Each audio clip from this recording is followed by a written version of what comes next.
Now, I'm going to go to former Defence Minister Joel Fitzgibbon in a moment, but before I go to him live, I just want to show you what he said in the election coverage on Saturday night. I thought this was a very, very telling and sobering piece of analysis for the Liberal Party.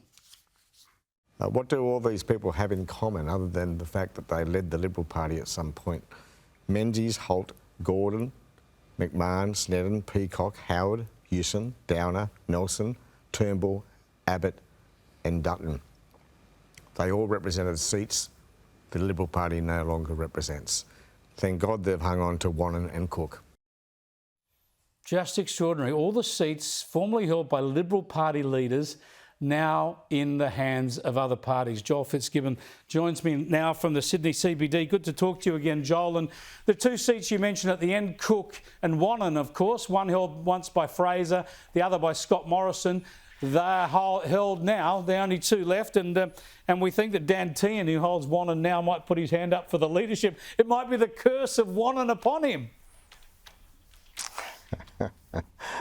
Well, I can make one prediction, Chris. The next opposition leader will not be the next Liberal Prime Minister. Yeah, that is a fair prediction to make. It's a tough ask. Now, we talked to you about throughout the campaign. Obviously, your confidence about Labor forming majority government increased throughout the campaign. It became more and more likely. But no one in their wildest dreams in Labor thought you'd win 85 seats, 86 seats, did you? No, not me, Chris. Not Peter Dutton and not Anthony Albanese. I think the Prime Minister has made that point himself. No one saw this coming. And, you know, I was on your program last Thursday night and I said that the YouGov poll looked like an outlier to me. Happy to say I was wrong. It was much closer than any of us were to predicting the final outcome. Look, became very clear in those final days that we'd have a Labor government this week. The only question was majority or minority. But gee, it's much more than that. In fact, Chris, the spread is between the primary vote. I think it's probably still sitting around 55-45 at the moment as the votes continue to come in. But it's the biggest spread in an election since 1966, when Harold Holt beat Arthur Calwell. Yeah, it is extraordinary. I'm going to talk polling later in the program with John Black, but that makes it a significant victory. That's on a two-party preferred basis. The Labor Party primary vote is still not high. It's certainly higher than it was last time, and it's about what the polling was predicting. But in the new environment with so many minor parties and independents, 34% becomes a very big vote for Labor, doesn't it? Yeah, that's right. I've been talking about this a lot, Chris. 68% of the primary vote shared by the two parties at the 22 election, and it's fallen further now, another 2 points.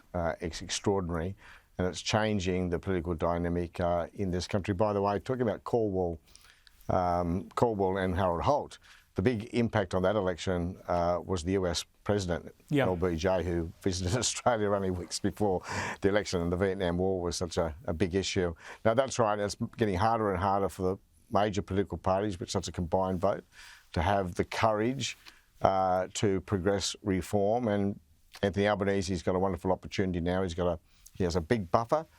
He did some significant reform in his first term, but I think there's an opportunity for him now to continue on that reform path.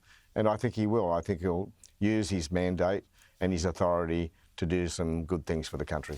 Tell me about the Trump factor, because I think in some ways it's been underestimated. I don't want to distract from the coalition's own problems. There's plenty to deal with there. But this was a big factor, right? Because Trump, at that Oval Office meeting with Zelensky and then with the tariff decision, he upended the whole world and changed perceptions, even though a lot of people were antagonistic towards him beforehand. It changed things dramatically, didn't it? It became a real black mark against conservatives right around the world. It did indeed, Chris. I mean, Albanese went into the election in good shape. He'd done some good things in government. He had a unified team for 3 years. He was in good shape, and he campaigned magnificently, mistake-free, and all of that stuck to his agenda and his lines. But Peter Dutton went into this election capable of winning more seats than the government. But you know, it all started with the opposition to the tax cuts. Yep. Rule number one, never oppose tax cuts from opposition. The cyclone came along, it changed things just a little, gave the Prime Minister an opportunity to look prime ministerial, and he grabbed that opportunity and did good things there in Queensland. And then Trump just flipped everything. And I think what happened there is that the opposition went into the election with a small target strategy, and in a cost of living crisis, that was probably the right strategy, hoping the government, the incumbent, would just lose. But they had to scramble to change their strategic direction, and when you scramble, Chris, you start making mistakes, particularly in opposition with limited resources, and they made plenty of them. They sure did, Joel. It's been fantastic to have your Labor perspective throughout the campaign. I look forward to catching up again.